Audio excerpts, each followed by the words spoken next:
Welcome to Around the Horn 2.0, sponsored by LeadSmart Technologies. This special spin-off of Around the Horn in Wholesale Distribution features deeper, more expansive discussions with the most important leaders in wholesale distribution and manufacturing. Now, join your hosts, Kevin Brown and Tom Burton, for an insightful conversation with Brendan Breen of the ISA. All right, Kevin. Good morning, gentlemen. You should start dancing even though we have no music. There we go. Right. There we go. Now I feel like we're here. We'll have our bumper music for our next episode with great music in it that I can dance to again, which will be fantastic. But great to see you, Tom. Great to see you, Brendan. Welcome. Everybody good this morning? Fantastic, Kevin. Thank you for having me. This is awesome. Well, this is great. You know what made me think about this, Brendan, is that we're in our inaugural episode this morning of Around the Horn 2.0. So I guess based upon our discussion earlier, the very first thing to say is this is not replacing our Friday morning, 9 a.m. Pacific time weekly podcast where we do Around the Horn in wholesale distribution and manufacturing and review the news of the week. This is the secondary version, I guess we'll call it, for lack of a better term. The tagline that our team came up with was big ideas and bold conversations shaping the future of distribution and manufacturing. And why we're here and doing things a little bit differently is because we have great guests like Brendan that we've had on multiple times on our show. And sometimes it's time to, as Tom says, dive a little deeper or peel the onion a little further. And so we decided to launch this secondary show, again, not replacing the first one, but this secondary show, we're going to do it probably once a month, maybe sometimes more. Sometimes we may just go live on LinkedIn, YouTube, and Facebook and share some thoughts about a big news event. But this gives us another format where we can bring some guests on who might have said in the past, maybe the other format wasn't optimal for them. But today we've got our friend Brendan Breen, the CEO of the Industrial Supply Association. And Brendan, one of the reasons, there's a few of them, but one of the reasons I wanted to have you on as our inaugural guest is, if I haven't looked back, but I think that you might have been one of our either our first 2 or 3 guests that we had on the original show 2.5 years ago. So it just seemed appropriate for you to be with us. I mean, we've come a long way, Kev. You know, we started out with just little baby podcasters, and look at you guys now, 130 something episodes. Yeah, and I think you're right. I think I was on one of your first episodes, and I love that the format didn't really vary too much. I mean, coming back and knew exactly what to expect. But now you're throwing this curveball at me where I'm actually going to have to talk about real things and not just riff with you guys. I don't know. Yeah. It's a lot of pressure. We're expecting, Brendan, big ideas and bold conversations. Right. And you are now shaping the future of distribution. Yeah. You guys should have talked to my wife before first. She would have told you brought on the wrong guy. Well, you know what? That's why we don't talk to any of our wives. So Tom's actually going to be in town tonight and having dinner with my wife. And guess who gets beat up out of that conversation? Right? They gang up on you, Kev? Oh, you can only imagine. So Tough. I've known Tom for over 50 years and been married to my wife almost 21. So of the folks out there, you know, they're probably the ones that can create a punching bag out of me easiest. But hey, before we dive in and start doing some questions, and we're going to talk about a lot of things related to distribution and manufacturing. We're going to talk probably more today, obviously, about the industrial and the MRO marketplace and some of the markets that ISA serves. And we're going to have other guests down the road. We're going to be talking about HVAC and electrical. So, but before we do that, let's just chat kind of briefly about it. We might have some folks that are here for their first time coming in. It's a great comment. I appreciate it from Jerry. Jerry's in Germany and works in the medical distribution market. And so that's good to hear that he, as well as happy to hear that we're not replacing the other show. Just another option that we have. But we get together, as we started to mention earlier, we get together every week. We've been doing it for 2.5 years now on Around the Horn and wholesale distribution and manufacturing. We send out a newsletter that goes with that each week. If you'd like to get that newsletter, and that newsletter is covering topics in the news on the economy and supply chain, manufacturing, distribution, sales, marketing, e-commerce, mergers and acquisitions, and it goes on and on from there. If you would like to get that newsletter, a couple simple ways to do that. Just request that if you're on LinkedIn and connected to any Tom or I here, we'll get that out to you. But you can quickly and easily on LinkedIn, if you're there, is just search Around the Horn and Wholesale Distribution and Manufacturing, and the page will come up for the newsletter. You can subscribe there. You can send us an email at hello@leadsmarttech.com, and we'll get that out to you as well. And then the last way, and also simple, is the website for the show, which is www.aroundthehornpod.com, and we will do that. Lastly, before we dive in and start talking and putting Brendan on the hot seat here, is we can't do our show each week if it wasn't sponsored by the company that Tom and I work for.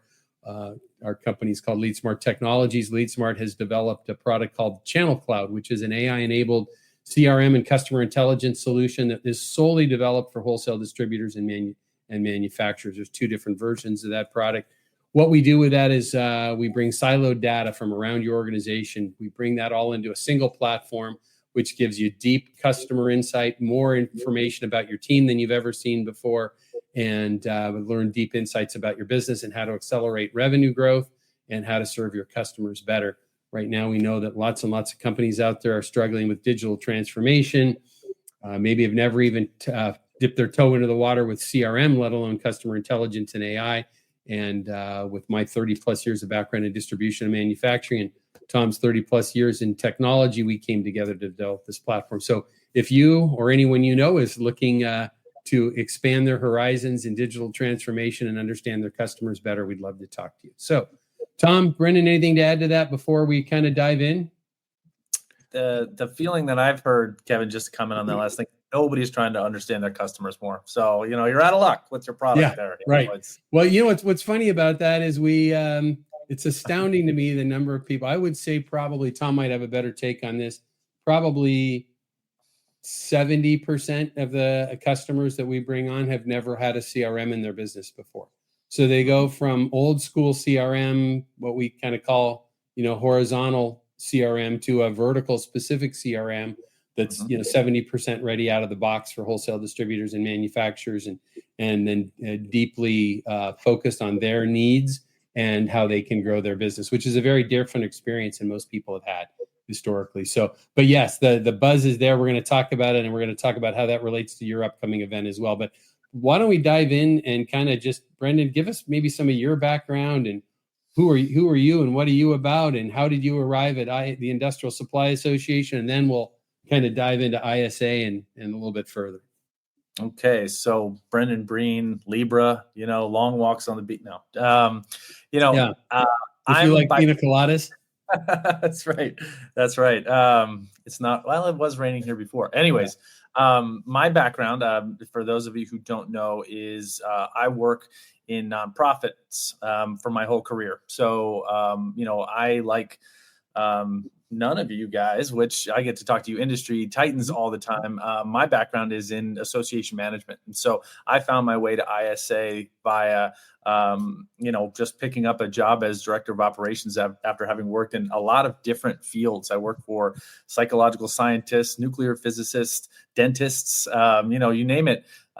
They all need an association, and some of the core principles are certainly the same: membership and events. But I found my way to ISA when there was an opening for director of operations. I interviewed with my predecessor, Ed Gerber, and kind of really just fell into an amazing industry. And so fast forward about 7 years now, I am thrilled to be leading a team of 8.5. And applying, a lot of the principles that I learned along the way of how to engage with members, how to create awesome experiences for them as they interact with their association, how to bring them together. Some of those things don't change. I mean, they are applicable across all industries.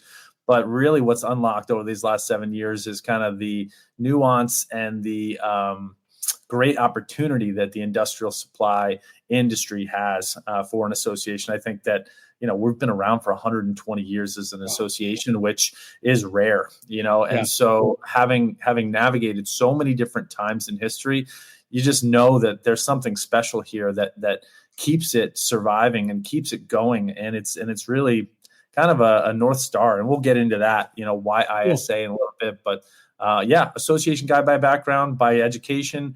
And then, just now quickly becoming an industrial guy. That's cool. Hey, Brendan, you're a bit of a newbie in this industry like me. So I think I've been around this industry about the same 4, 5, 6 years.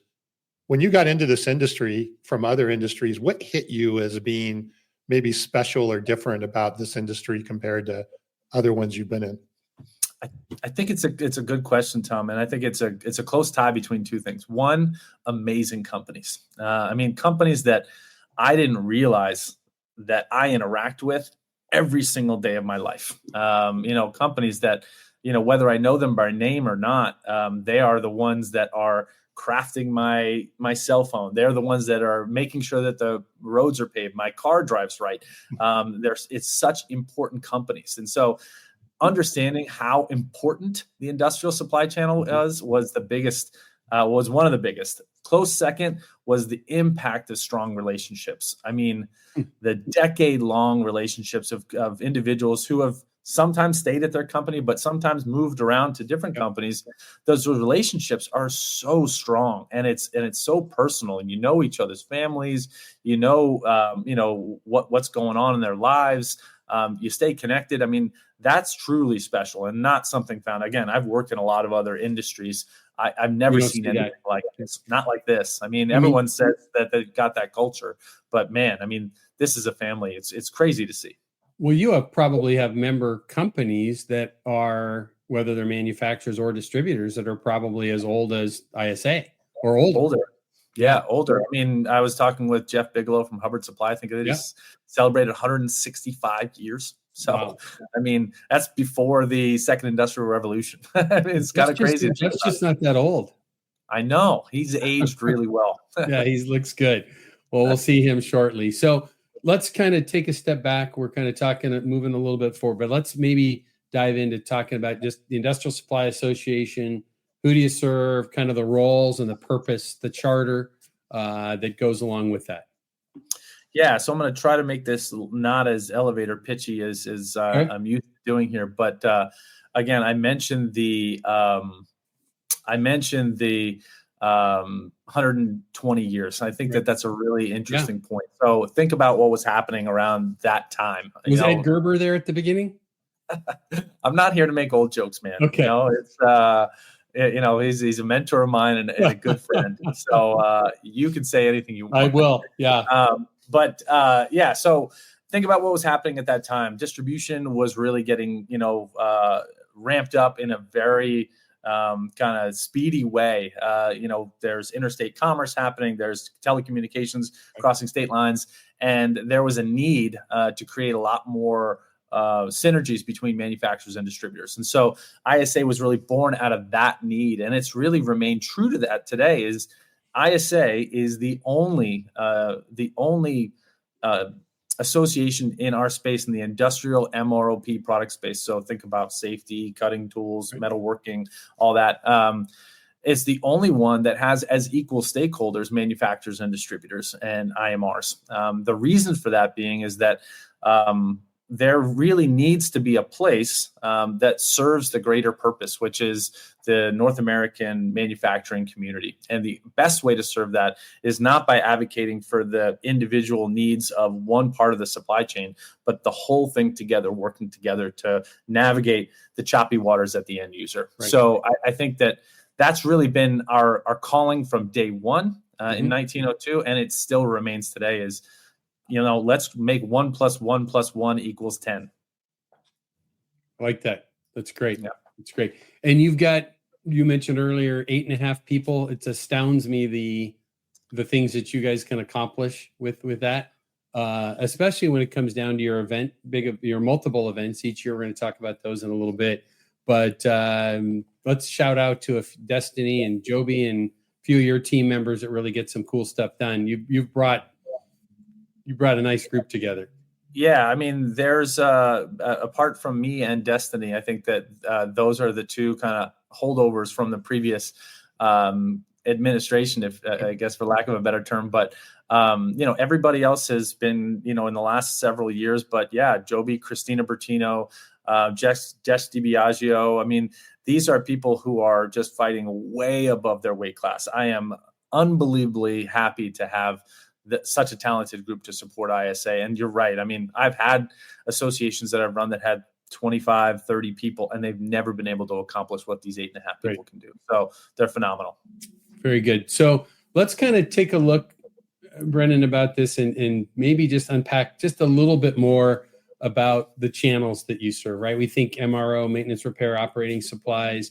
You'd kind of mentioned a handful of verticals, but maybe you could kind of unpack that a little bit more. And what I'd love to know is, I don't think anybody needs to know the exact numbers, but you had discussed distributors, manufacturers, and independent manufacturers reps as well. How does that kind of break out as a percentage of membership as well, ballpark? So we're roughly representing 500 companies or so, and these are, if you look at the manufacturer side, they're product category leaders, and representing the premier companies in the channel. On the distribution side, we've got every square inch of North America covered by some of the best distributors in our industry. If you look at percentages and breakdowns, it's probably 60, 35, and then 5% IMRs. So 60% manufacturer, 35% distributor, and then the rest manufacturer or just IMRs. Okay. Tell me that one more time. I kind of didn't catch that. Did you say 75?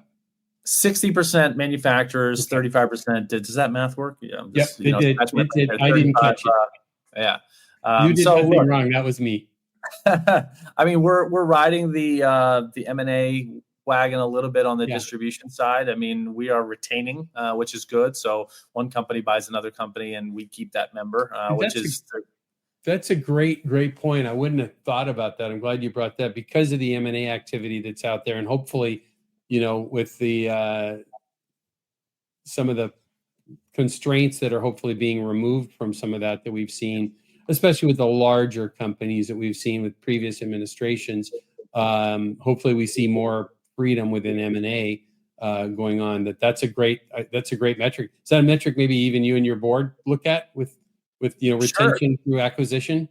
Absolutely. I mean, we track it every year just because it's a topic of conversation no matter what, but also you want to understand what's happening down at the level. The other thing that I'd say that is unique here is that we're really not looking for scope creep as it relates to our vertical. Like there are great associations over there in pipe, valves, and fittings, and in HVAC, and in electrical and plumbing, and we being industrial, we could really try to look at a lot of these other verticals, and we think staying true to who we are and focusing in on the relationships within is really important. That said, we've got really great relationships with those organizations, and we collaborate, chat all the time. Sure. But it's important that we are serving our market and making sure that we're not just grabbing members who really wouldn't find a whole lot of value interacting with our members. I mean, it's important.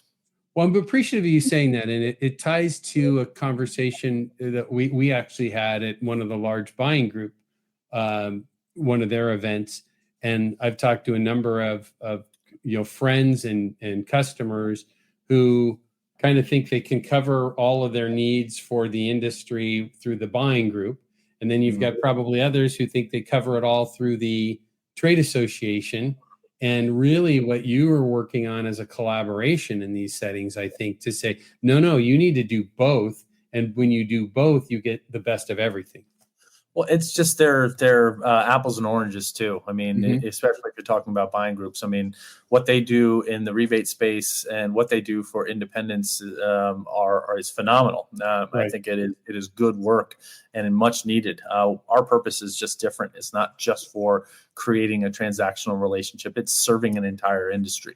And so we want to have that kind of lens and focus. And then as we do that, we work kind of hand in hand with these buying groups to make sure that we're not competing and not overlapping in an area that doesn't make sense for our mission. So, I mean, again, the staying true to who we are, I think it keeps us focused on what our members need and doesn't just go and look for more members. I mean, the number of members isn't important. Somebody said to me one time, bigger is not better, better is better. Which is, I think, is a good phrase. Insightful, huh? Yep. Very good. Well, we had a question that came in from Sanjeev here that asked about, would you consider PPE industry as part of the ISA canvas? Oh yeah, 100%. So I would say about safety, right? Yeah, 20% of our members are probably in the safety market. So gloves, eyewear, fall protection, all that stuff. I mean, we are fully outfitted in PPE. Yeah. And a handful of folks on your board as well, I think, are tied to safety and PPE. Even maybe some large industrial distributors that may say industrial, but they do a lot of, Tom and I actually were traveling a few weeks ago. And we were visiting a customer in the Southeast, and the title in their name is construction, but you walk into their showroom and it's probably 75% safety. Thank you very much, COVID-19. I mean, I think everybody got into that game because it's what the end user just desperately needed. And then they saw it's a good fit. And so all of these core industrial distributors are now industrial and safety. They're bringing on safety specialists. They're, investing in this side, and it's probably the fastest growing part of their business. But it's a natural spot here, Sanjeev. It's very good. Appreciate that. Appreciate the comment. Tom, you want to catch that other one that's kind of funny and share what we were doing here? Bob, welcome. Not to worry. This is a special episode. It is not replacing Friday, but now we can book in the whole week, right? We have Monday and Friday. Right.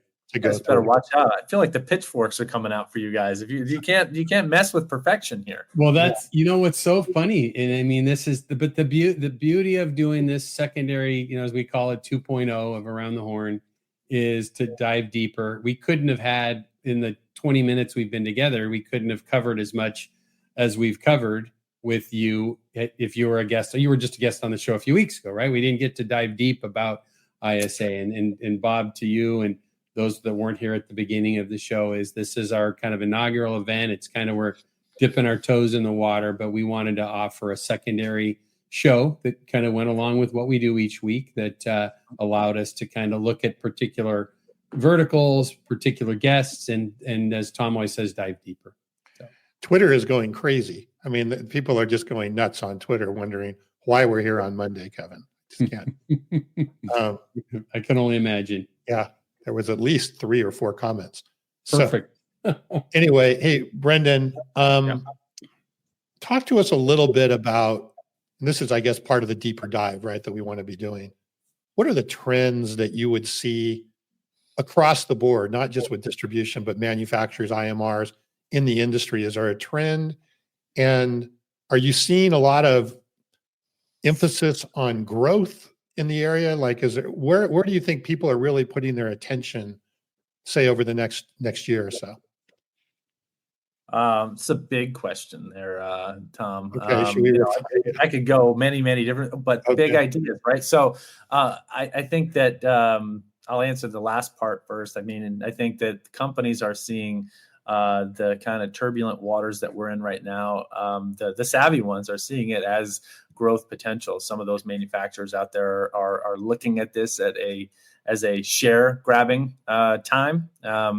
Some are looking at it as a way to sharpen tools or invest in new things that they haven't been able to do, or prepare for when that demand comes back. I think that the trend there is, yes, growth is always going to guide here. If you're not growing, you are shrinking. I don't think that there's a flat in there. But as far as like how and what are the levers people are pulling, I think I'm seeing a lot more people investing in their people as a differentiator. And people have said that for a very long time, but you're seeing some real action in this way. And that's not just investing in some of the great programs that ISA is putting out there and opportunities to engage your employees. But I think that there's a real recognition that, again, going back to probably the biggest event of my life, it probably is the COVID-19. There's a big pendulum shift, and maybe some of it is shifting back right now a little bit.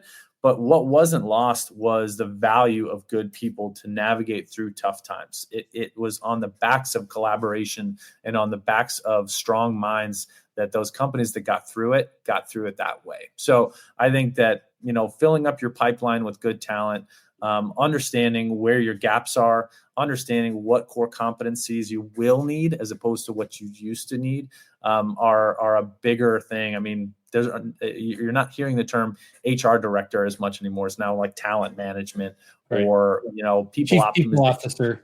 Yeah, that Right. kind of stuff. So it's encouraging. You've probably heard Dirk Beveridge and his, focus on people. Are you seeing that sort of movement, that he advocates where, hey, let's not just look at this as a 9 to 5, you come in and do your job, but how do we actually develop that talent and regardless of the role in the organization? So what I love about what Dirk does, and I want him to continue to doing what he's doing, because it's not an easy battle. He's fighting uphill, right? Because people have to run a business, and that business is a lot of times filled with numbers that they have to hit. But what Dirk is doing is he is shining a light on who is making up those numbers, and he's telling their stories. He's sharing their passion for the company. I mean, all of these things are important. Do I think that we're all the way there? No, I think that we've got a ways to go, and we have probably more people's minds to change around how important their people are. But I do see the pendulum continuing to move that way. I just need Dirk and others to continue to offer opportunities for the people of the companies to tell their stories and to participate. I mean, maybe they're not sitting in your boardroom and picking out your go-to-market strategy, but maybe they're coming up with an idea for a new product, or maybe some way of making your company more efficient. That is huge. I mean, that's somebody that's passionate and cares about your company, not just about their own employment. So I think people need to harness that. I think that's a great point. What's interesting that makes me think about that as well, Brendan, is that talking about Dirk, and I guess we'll promote him a little bit this morning too. Dirk will be a great guest for this 2.0 version as well to talk about this deeper in his passion. But with his We Supply America tour, I think just even watching those videos, and if you don't follow Dirk on LinkedIn, Dirk Beveridge, he's somebody you should be following and paying attention to. He just does such a great job of really getting to the deeper thoughts on people versus, to your point earlier, Brendan, it's so much more than HR. And but what I've looked at that is watching some of the videos, and he's been, past season, he was with some of our existing customers and some of our current prospects that are looking at LeadSmart technologies and our software. But literally, I've never watched one of those and not walked away, one, feeling good, but about people in general and humanity and the industries that we serve. But two is thinking about, hey, they're doing something really great with their people, right? Whether it's events that they throw or how they manage things, or you talk to truck drivers that have worked at the same company for 45 years or whatever it might be, right? There's a reason that they stay there. Right. And so I think what Dirk's work is doing is great. I'm glad, Tom, thank you for bringing that up. Yeah, and I think that also ties, and again, interested in your take, Brendan, is right, a younger workforce coming in as well. Right. This is, people are, the old timers, or so to speak, are retiring. There's new people coming in, and one of the things that Dirk is saying is it's been hard to find those people that want to come into the industry. So we've got to adjust accordingly. Yeah. And culture matters to those people as much as they want to, leverage technology and look at the numbers and bring everything down to data analysis. They want to show up to a place that they enjoy, where they enjoy being with people that they enjoy. Right. One of the biggest things I heard was from a very large manufacturer who had a policy for freedom to work from home if you wanted to. And the number one cohort of individual that showed up to the office every day was their under 30s. So that kind of tells you something, is that, wow. There were, they thought it was going to be the more senior people or whatever, but they were thirsty to interact. They're like, look, maybe they just went through college being separated because of COVID. And they're like, now you're going to keep me in my tiny apartment somewhere? No, I want to be around people. I want to go to happy hours. I want to interact with people. That's important. It builds that culture, it builds that sense of purpose. Yep.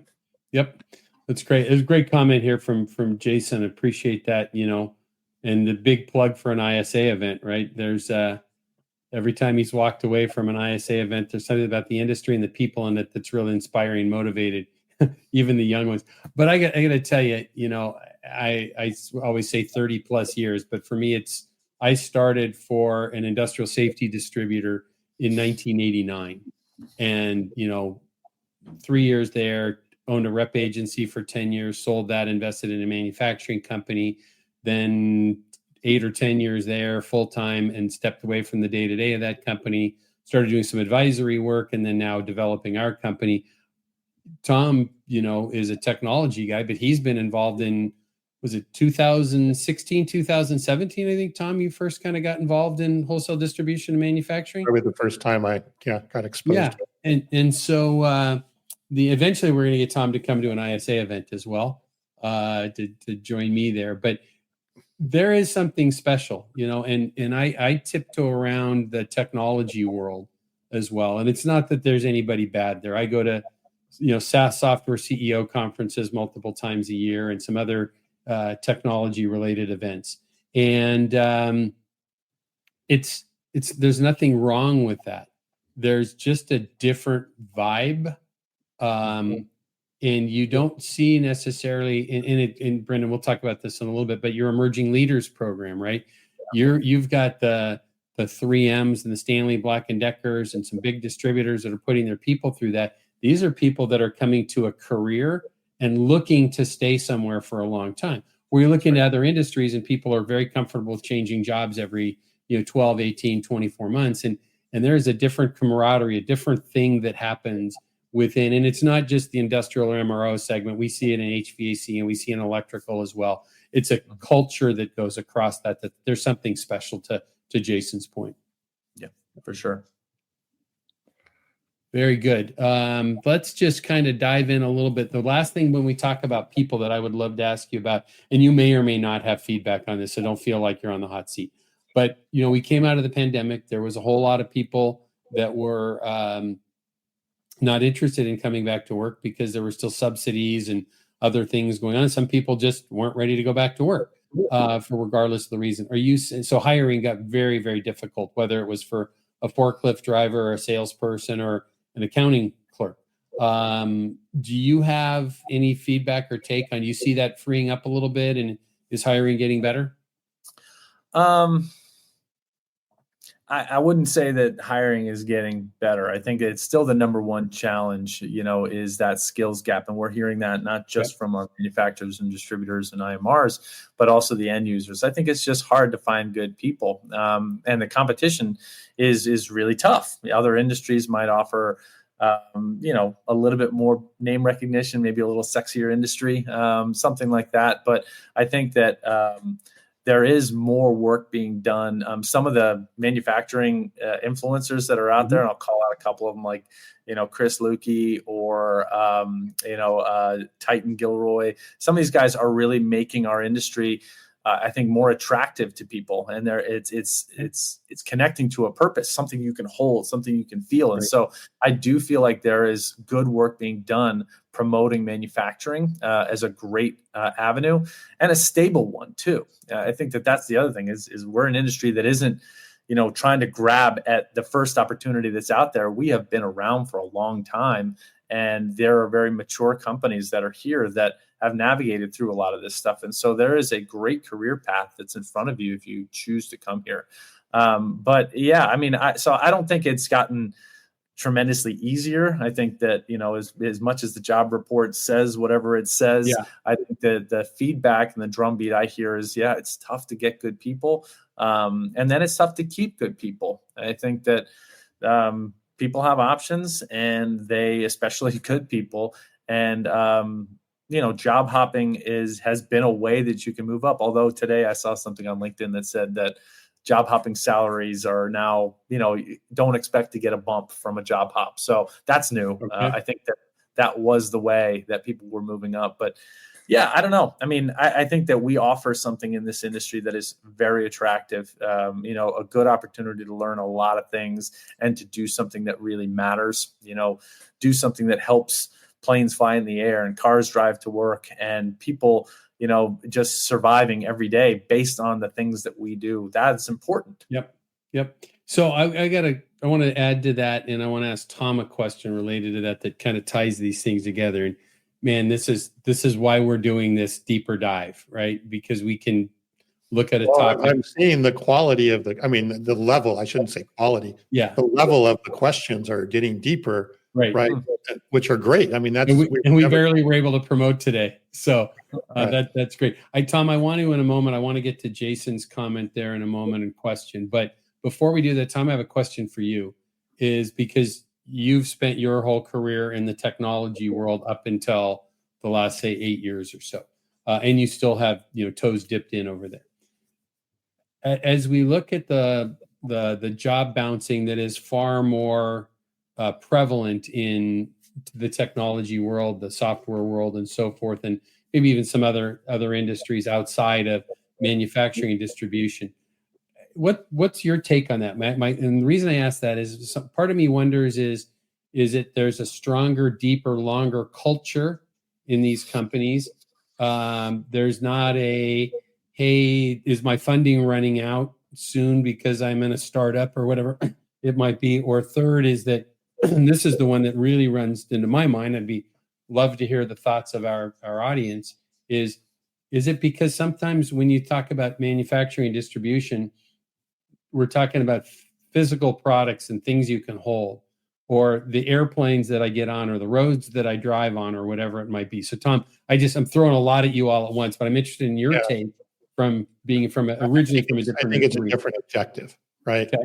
I don't know any technology company that I've ever been associated with or even know that is generational and family owned and is passed down from one generation to another. And they, I believe, and you guys can correct me if I'm wrong, is a lot of these companies when they started and when they do start are looking at the long haul, right? They're looking at building a company for the long haul that could be multi-generational or if nothing else, employee owned, right? For a long period of time.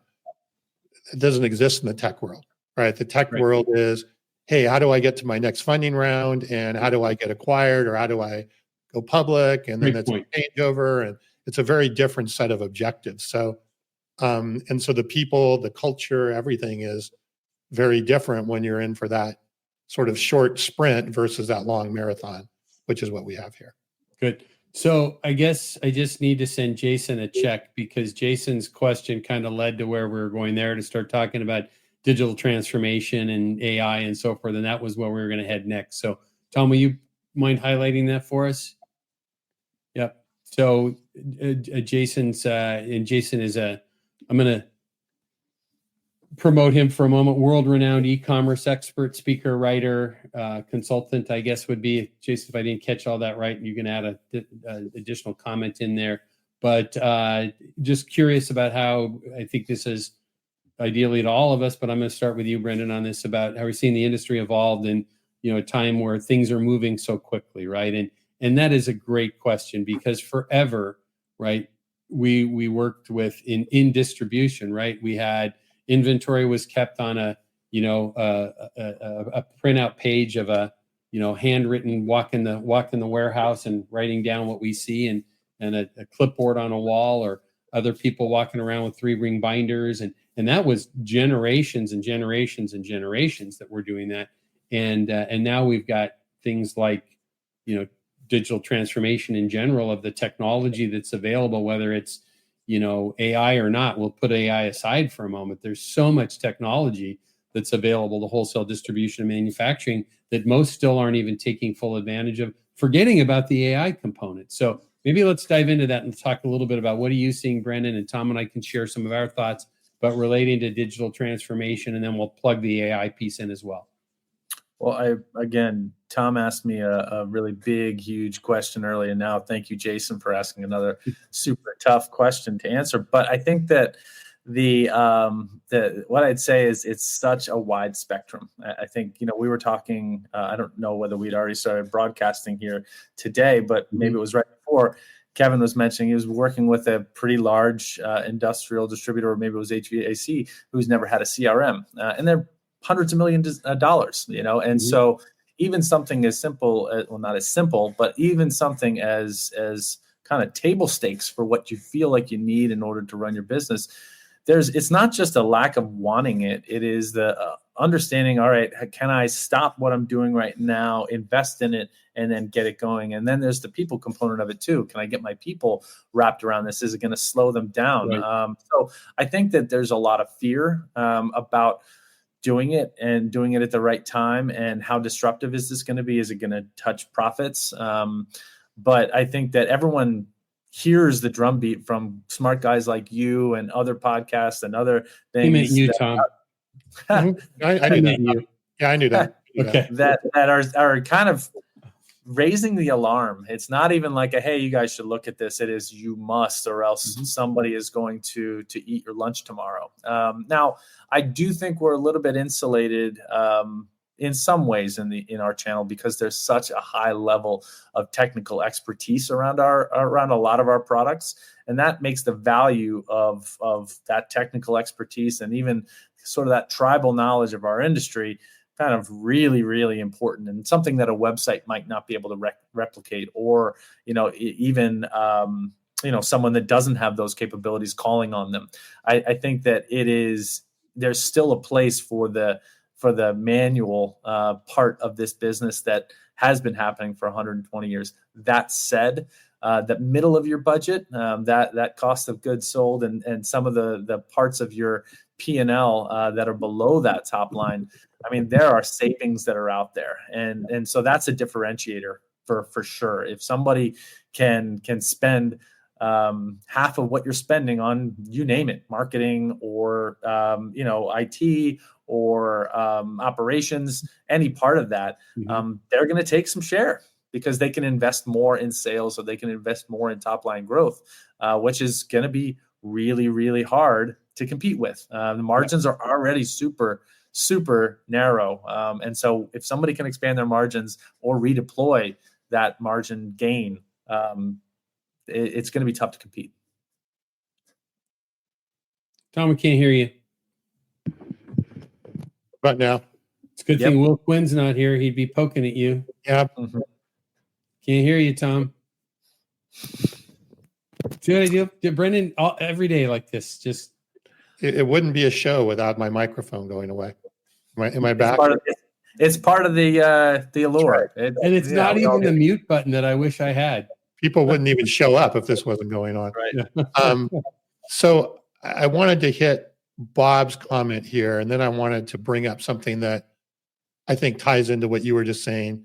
What Bob's basically pointing out is, hey, are we becoming overly dependent on tech and not paying enough attention to human aspects of it? And I think there's actually the best of both worlds. You mentioned tribal knowledge a minute ago, Brendan. What I see when I work with our customers compared to what I've seen in my previous life working with tech companies or outside of this area, we are very data rich and we're very tribal knowledge rich. And you combine those two things together, there's a tremendous amount of power, not to replace the human to human aspect of it, but to actually augment and enable the human to human aspect of it even further. And there's very few industries that I've seen where you have this data that we have, this treasure trove of data, but we also have a treasure trove of, because we're of tribal knowledge, that, again, this is what really makes AI powerful, is data and knowledge, right? And to be able to bring those together, I think there's a monster opportunity that doesn't exist in other industries. Well, I would add to that, Tom. I would think that with Bob's question there, weren't there, before ACT, right? They are probably one of the original. I think I was using ACT in 98, 99, 97, somewhere in there in my rep business. And simple to use, good, glorified contact manager, early CRM. And yeah, there were multi-billion-dollar deals probably being done before that. I think where we're at now, and particularly in the world of distribution and manufacturing, is and this was great. Brendan, I think it was my very first, I mentioned this, I think, on our show last week, because we were talking about on the 1.0, we had a news article last Friday about virtual reality goggles in manufacturing. And I think it was the very first ISA event I participated in. It was virtual. And I can't remember the gentleman's name, but I think he was from Fullerton Tool. And they were talking about, through the pandemic, they couldn't go on site. But a big part of where their cutting tool business is looking at applications of how does this CNC machine or a lathe or router or whatever it is what is the job application, and their engineers need to be on site to help their end users with that. And they did that through VR glasses. But, I can see a place 10, 15 years from now where we still have that guy going on site, but he's got augmented tools that are helping him, or maybe he doesn't need to go as often.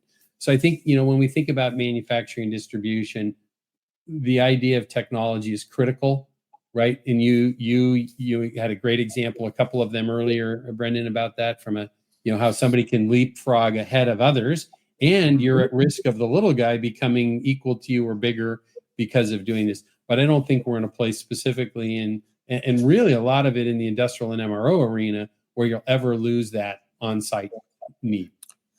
Right. I agree. I also think, looking back over the questions or comments here, I think that there's a natural tie between what Bob said and what Jason said around around this. I think that, yes, we have a lot of tribal knowledge in this industry, a lot, decades and decades of experience of understanding exactly when to do the right thing, knowing the full interdependencies of the channel. But a lot of that is looking to hang it up in the next 5 to 10 years. And so what I think is going to help with that knowledge gap is some of these technological advances. I think that some of the ability to harness all that data, which didn't exist before, but might have been sort of second nature to the person that had all that tribal knowledge. They might have just felt the impact of what the data was going to say.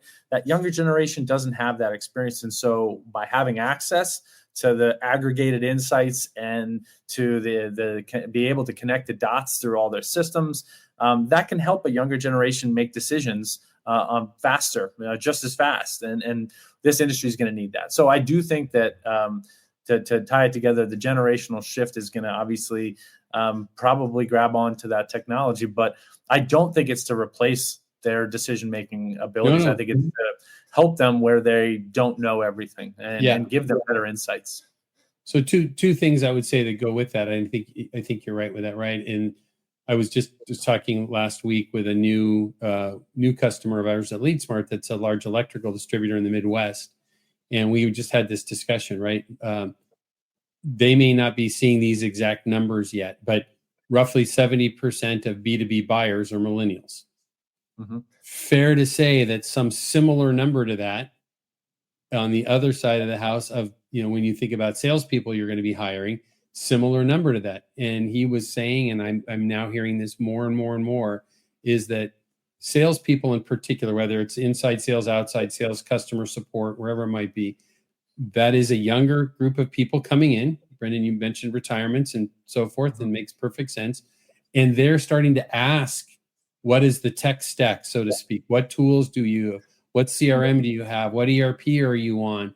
Because it's important to them because they understand how to leverage those to do their job better. And it's raising the bar for some of these companies to jump on board. Now, I'm going to say that, and I'm interested in both of your thoughts or any comments that want to come in. One of the biggest challenges I think that never gets talked about that distributors and manufacturers face, and I see it much more at the distributor level, is that people are buying shiny objects that say AI or ERP or CRM or marketing automation or whatever it is without a plan. And they're at risk of getting what we always refer to as login or click fatigue, right? Because we buy all these, we talked to a distributor probably, I just remember probably a little over a year ago, and they had like 6 or 7 different software tools that their mobile apps that they were expecting, literally from like, here's where I stand on my commissions, right? Really challenging. So I think there's a caution that goes with that of overbuying or buying too quick without having a digital plan. Yeah, I mean, I think that the shiny object thing is real. I also try to put myself in some of these decision makers' shoes. I mean, I run a small team, and my team is at 100% capacity at all times. And to think about what it is required to go out, invest in research, invest in selection of the right tool, and then in implementation. And I'm sure you guys are different, but every single software vendor is going to say, don't worry, we're going to do everything. and we're going to make it super simple, and it's going to be turnkey. And like, it is the not you guys, not LeadSmart. LeadSmart, you guys are hand-holding the whole way. But I think that, if you're talking to a company that is in the middle of an ERP shift or some sort of migration, it's not a happy conversation. Nobody is loving that. And I think that that's something that is unfortunately going to be a stigma that we are going to need to fight against if technology implementation is something that we know we need in order to keep this industry going. How can we make technology implementation, dare I say, fun, or something that Tom your company does. Yeah, that's what Tom does. But it's a dirty word right now. Because again, if I wanted to put something new into my system, I'd have to either invest in a consultant or I'd have to retool somebody on my very small team.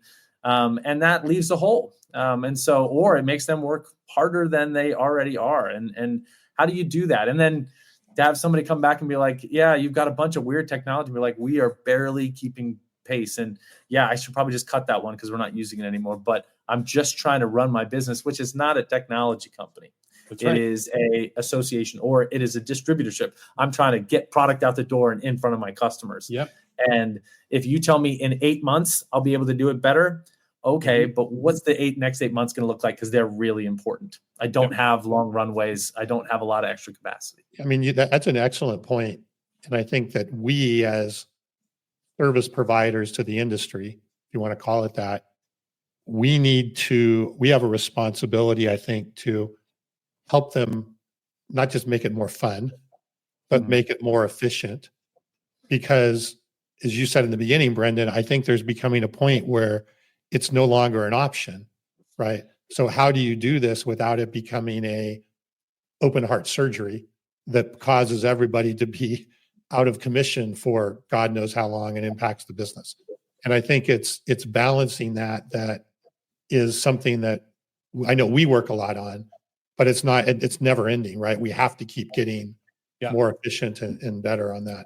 And it falls on the leaders a lot of times. It falls on the decision maker that said, I'm going to buy this thing to keep up company morale, to remind people what the end product looks like. Because as you guys, I'm sure, are aware, everybody hates the new tool when they first have to have it, and when they're forced to give up their old thing. And it takes a while to bring them around. The only reason they stick with it is that the leader is telling them this will end up being better. Just trust the process, keep going. But that's hard, especially if the person already has a full-time job that they're just trying to do. Good.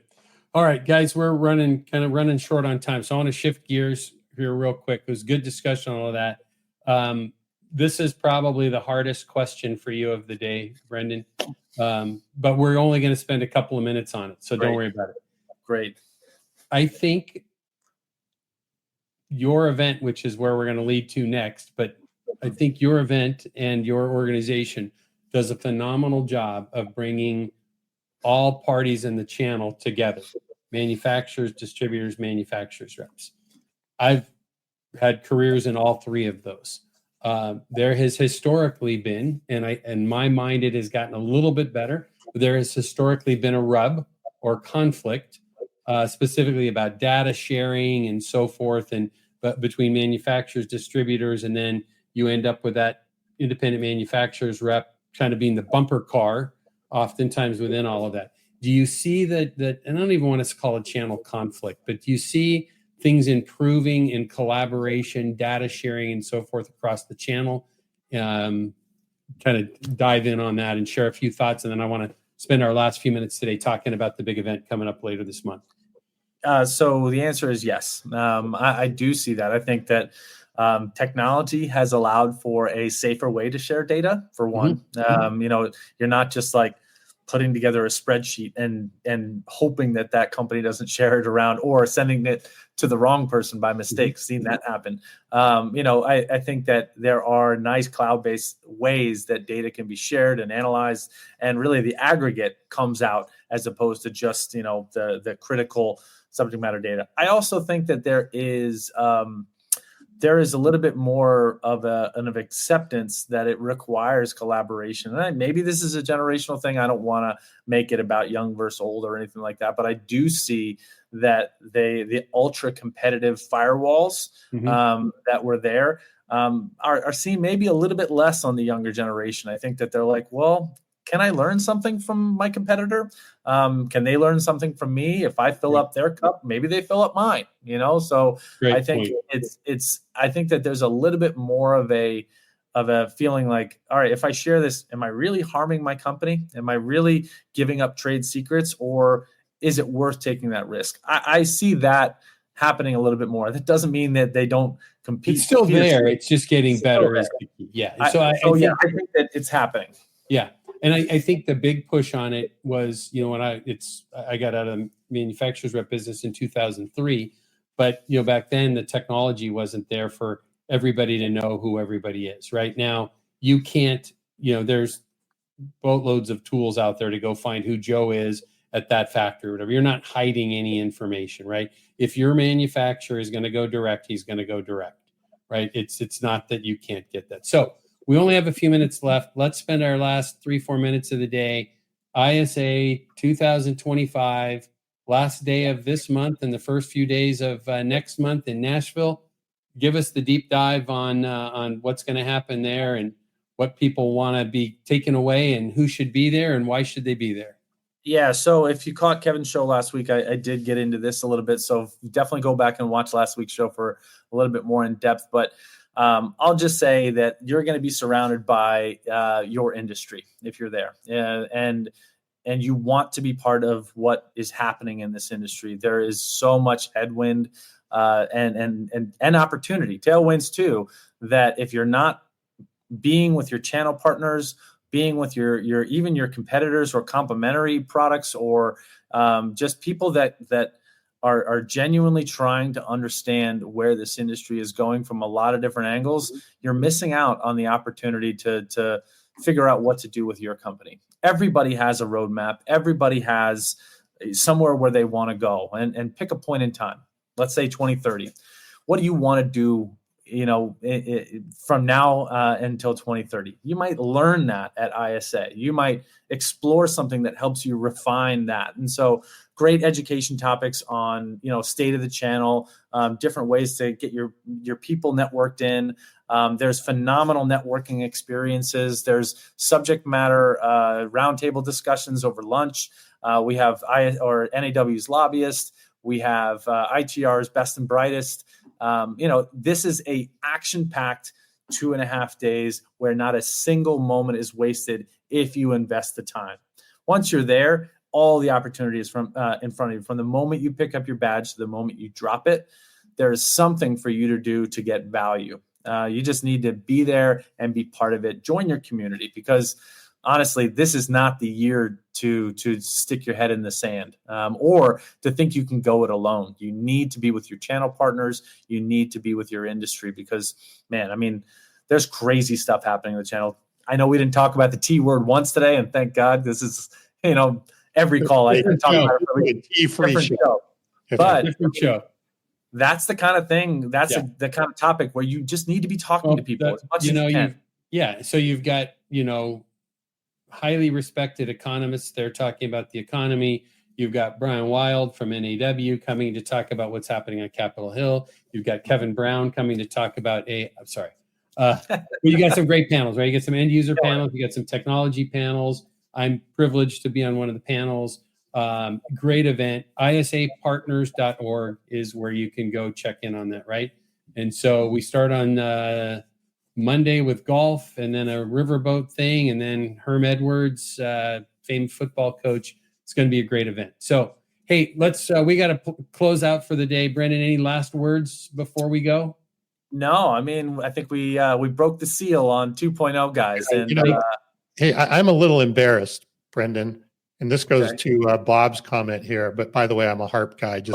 Harp is my answer to that too. But Brendan, I think, you and I, if you look at our lovely faces here, we seem to have a little bit of an Irish heritage, I would think is safe to say. And neither of us have an ounce of green on. And maybe you do, I just don't see it. But I can attest that I don't. I'm kind of embarrassed. So I'm sorry. I'm not. I think, and this is what my wife said, wait, you're going to be on camera today. Shouldn't you wear something green? I said, I wear the map of Ireland on my face at all times. I do too. So, yeah, that's right. You know, it's I don't need to wear it green. Everybody knows where I stand on these things, Yeah. right? Yeah. So, well, it's funny. We have down in San Diego today, we have LeadSmart's quarterly board meeting, and our kind of chairman on our board there is very Irish as well. So this German is going to be out of whack today with these, the other group that's going to be there. So everybody's Irish today. Everybody's Irish today. So to Bob Britton's question is the most important question of the day: Guinness, Harp, or Southwick's Red? And it's a Harp for me. So just to correct you, that is pronounced Smittix. Okay, well, Smittix, Southwick. You would have been off right there. But anyways, I'm a Guinness man through and through. Sorry, Harp is good, but there's something about the OG Guinness. So, but anyways, thanks for having me on, guys. Sláinte. That's awesome. It's been a great time. This has been fantastic. Initial episode again to everybody that's listening to the recording later. If you're listening on, just lost my train of thought, Apple, Spotify, Amazon, or any of the normal podcast platforms, that you would not have seen these three handsome faces that we were just talking about today. But we appreciate you being with us. This, again, is Around the Horn in Wholesale Distribution and Manufacturing 2.0, which is not replacing the Friday morning show. We'll see everybody on Friday. We will see you Friday. Watch for your invitation. If you're not coming, we hope to see you then. So again, everybody, thanks for being with us. Had a great crowd with us today. Great questions. Brendan, hope you weren't on the spot too much today. Appreciate all you do for the industry, and I will look forward to seeing you in a couple weeks. Sounds good. Thanks, guys. Appreciate it. All the best, everybody. Be safe, be kind, and do good things. See ya. Thank you for listening to Around the Horn 2.0. And a special thank you to our guest this week, Brendan Breen of the ISA. If you enjoyed the podcast, we'd appreciate it if you would leave a review, as it helps other people discover the podcast as well. Also, be sure and join us on our YouTube channel, LeadSmart Technologies. And please be sure to join us for our flagship podcast, Around the Horn in Wholesale Distribution, which you can join on LinkedIn Live every Friday. Around the Horn is a production of the Act 3 Agency.